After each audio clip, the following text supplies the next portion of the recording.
હા હા, એક ડોશીમાં પાવડાનો હાથો લઈને દાદા વાહે થયા હતા. અમે આડા ફરી ગયા ને પકડી લીધો. મને કે મૂકી દો, રોયાને પાડી દેવો ડોહાને.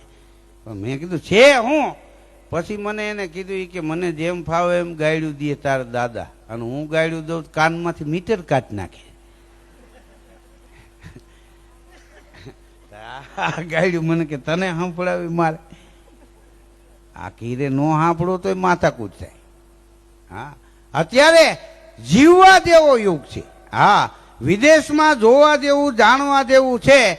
હા, રહેવાની મજા ભારતમાં છે એવી ક્યાંય નથી. આપણે અહીં લગ્ન થાય તો ઉકેડી બેસાડે, લગ્ન થઈ ગયા પછી ઉકેડી ઉઠાડે. એ આપણા દેશમાં છે. વિદેશમાં પેટી ઉઠાડે, ઉકેડી ન ઉઠાડે. આ જોવા દેવું. હા, એક ભાઈ રાજકોટ મને કે મને સવારે ઉઠવાનું મન નથી થતું. મેં કીધું પછી તું શું કરી? ઈ કે પછી મને વિચાર આવે કે હું નહીં ઉઠું તો આખી પેઢી ઉઠી જાય, એટલે વેલો ઉઠીને કામે વયો જાઉં છું. હા, ઈ જોવા જેવું. આ ઋષિઓનો દેશ છે ભારત.